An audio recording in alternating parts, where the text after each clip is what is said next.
Raconte-moi une histoire.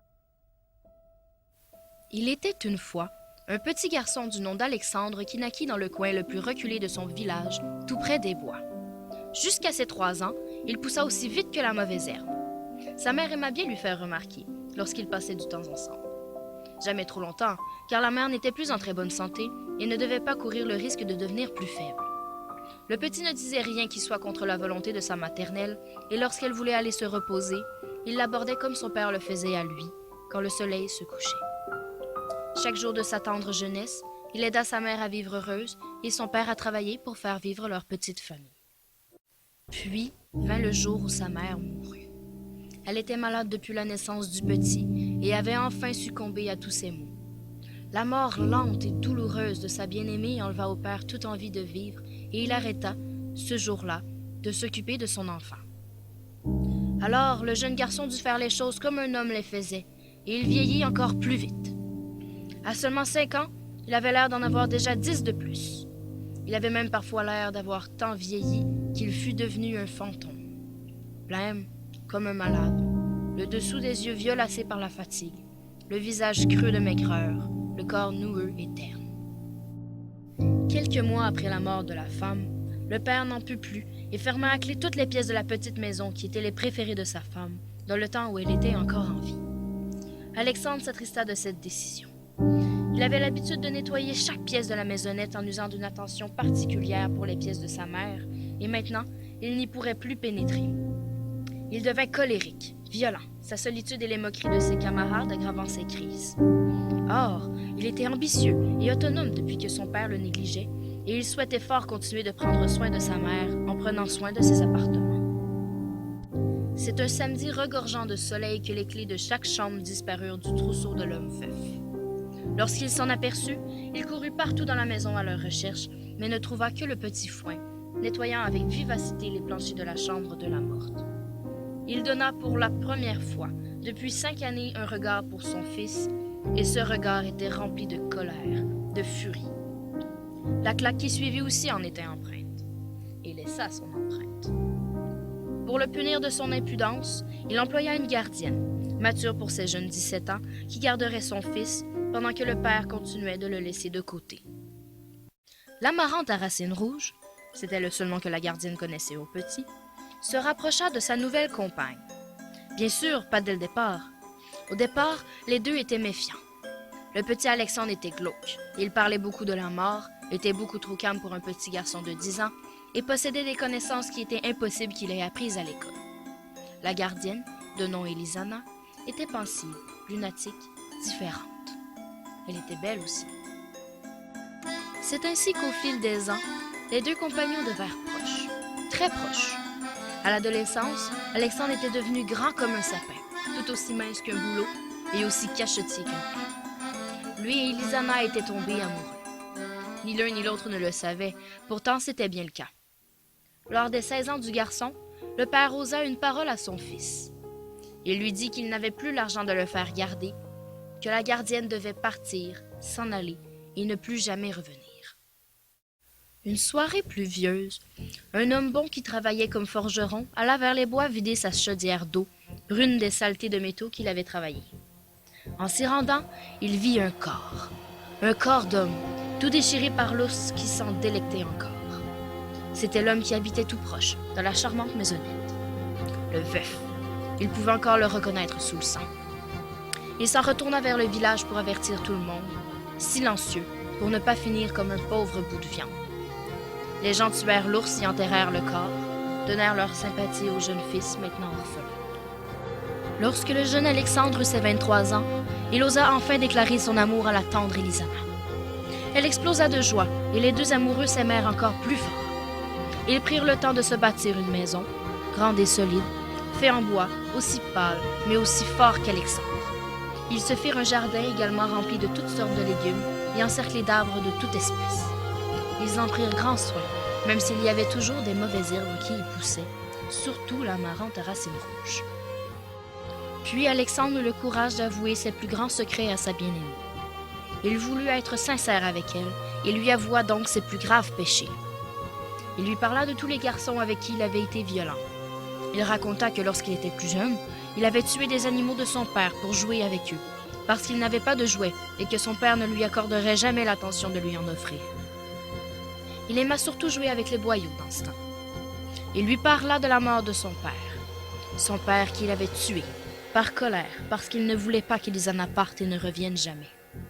Par chance, un ours l'avait trouvé et s'en était servi comme repas. Le village avait donc jeté le blâme sur l'ours et il n'avait jamais eu de problème.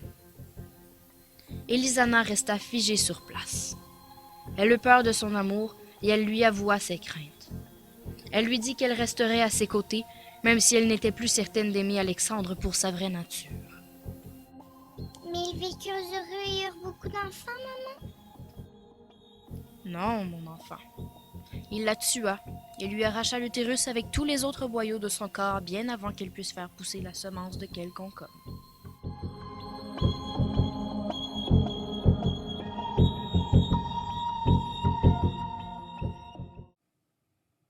J'ai commencé à faire des crises de panique lorsque j'avais 20 ans. Je ne pouvais jamais les prévoir et c'était sincèrement dégradant. En plein milieu d'un cours, à l'épicerie, à la bibliothèque. C'était imprévisible et elle devenait de pire en pire. C'est à partir de ce moment-là que quelque chose s'est définitivement cassé en moi. Je m'en suis, à vrai dire, jamais remise. Mon enfance et adolescence ont été, comment dire, extrêmement pénibles. Je dirais même atroces, voire invivables, infernales. Ma mère était elle-même schizophrène. Je n'ai donc pas eu une enfance des plus heureuses. Mon père ayant fui le nid familial lorsque j'étais bébé, ma mère a décidé de se réfugier dans la religion catholique. Son ancre, comme elle disait. Elle était très à cheval sur ses croyances et j'ai beau ne pas avoir été battue ni violée durant mon enfance, j'ai néanmoins été solidement massacrée au niveau psychologique. Dans toutes mes relations, qu'elles soient amicales, familiales ou professionnelles, c'était moi le problème. Toujours. C'est ainsi que, dès mes 22 ans, j'ai été suivie de près par des psychologues, des psychothérapeutes, des psychiatres. J'ai perdu tous mes amis. Je me suis enfermée dans mon appartement pendant un long moment, sans voir personne, pas même le livreur de journaux. J'ai récemment vu une psychanalyste très gentille qui m'a donné le diagnostic suivant. Je suis schizophrène. Je souffre atrocement psychologiquement, ce qui fait en sorte que toute relation interpersonnelle est quasi impossible. Pour ma psychanalyste, je suis une écrivaine qui ne crée plus. Alors, je fais quoi? Je prends ma plume et... Avant d'être écrivaine, je suis folle. Et croyez-moi, il n'y a pas de place pour les fous dans la littérature. Pas des fous comme moi. Avec ma mère schizophrène, j'avais 7 chances sur 100 d'être atteinte du mal qui me ronge. Ma vie est insupportable, c'est dur et j'en suis consciente. Je n'ai pas peur, car ce monde n'est pas le mien. Il n'est pas réel.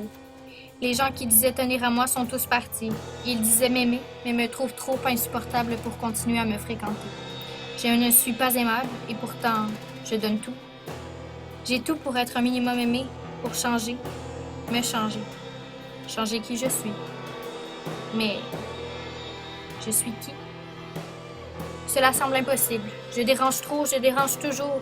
C'est dur, dur de vivre sans espoir de guérison, sans espoir du moindre changement, de la moindre parcelle d'amour. Qui suis-je?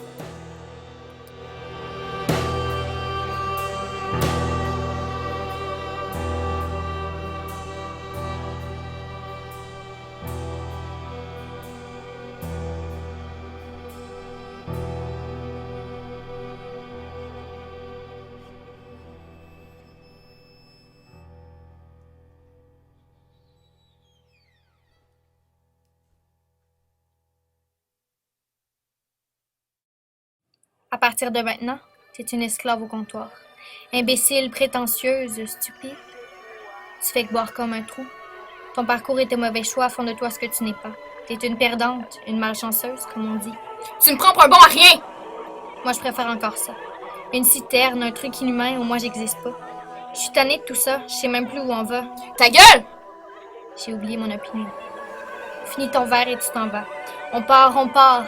À partir d'hier, tu seras enclave au dortoir, indécise. Sénile! Vieille folle, regarde le miroir. Un reflet vide qui repousse les limites du désespoir. Violence épileptique. Fuck! Les témoins de ces écarts sont là.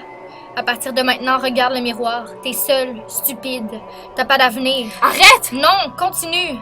La balle est trop loin. T'as manqué l'autobus. Le mouvement est parti sans toi. Stupide, respire. Respire pas. C'est toi qui vois. Le verre est optionnel, immortel, balayé par les mauvais souvenirs. T'en peux plus. Fais attention, ils vont savoir où t'es. Ils vont te retrouver. Tu le sais. T'as toujours été nul en cachette. Calcule, vas-y, crie plus fort, ils vont t'entendre. Machine de guerre, stupidité. Les fédéralistes vont s'en venir, je le sens. Ils sont proches, cache-toi. Vite, cours! Marche. Vas-y, les parapluies vont te cacher. L'école, l'école, l'école. Efface ça, je te dis. Écoute-moi! T'es laide. 91,7 cm à côté. C'est 91,7 cm à côté de toi. Tourne à gauche. Esti! À côté de toi. Tu le vois pas. Tu vois jamais rien. Toujours dans ta bulle. Réveille, Chris. Logidor, logique, logiquement. Tout est illogique. Écoute-moi, je t'ai dit. La météorite arrive. Prépare ton auto. Tes grands-parents sont morts. Je l'ai vu aux nouvelles. Morts! Mortels. Ils le sont pas. Ils le sont pas, non? Oui? Non. Bonjour, monsieur. Je suis désolée pour vous qu'on vous ait attribué à moi comme psychologue, mais je vais vous parler de ma schizophrénie. Cette notion est généralement développée en temps nocturne puisqu'il est facile de percevoir et distinguer les 9 dimensions spatiales et la dimension temporelle de notre univers. Il faut se centrer sur les 4 dimensions en expansion, soit la dimension temporelle, le temps, et les 3 spatiales, c'est-à-dire la longueur, la hauteur et la largeur. Les autres restent enroulées sur elles-mêmes afin d'éviter le phénomène de Big Crunch. Dans un cube parallèle perforé d'un prisme géométrique, ce concept se filtre, se modifie. Les molécules prennent de l'expansion et ces procédés transforment la chose en une théorie selon laquelle tout ce qu'une masse croit fermement devient réalité, comme Dieu pour le monde. Je ne suis pas certain de vous suivre. C'est simple. Ça arrive toujours quand tout est sombre. Il n'y a aucune lumière. Je veux dire, quand je n'ai pas le fil d'espoir pour m'accrocher. Tout est sombre parce que je suis en crise. C'est pendant celle-ci que je perçois la réalité. Tout est précis, bien défini. La créature qui marche vers moi est plus vraie que le miroir duquel elle sort. Les gens qui me parlent dans ma tête existent, mais pas ma tête. Elle est brisée, fendue. Il y a un truc qui a mal viré dedans. Ma tête, c'est le cube parallèle qui est perforé. Parallèle parce que parfois je me sens à côté de moi-même. Pourquoi votre tête doit-elle être un carré? Je suis anglaise, mais je continue. Vous savez, quand les gens croient vraiment en quelque chose, ils font en sorte de le faire vivre. C'est ce qui se passe avec Dieu. Les gens affirment sentir l'énergie de Dieu en entrant dans une église. Ils sentent que les saints sont à côté d'eux pour les guider. Moi, mes hallucinations sont avec moi. Elles me suivent pour me détruire encore.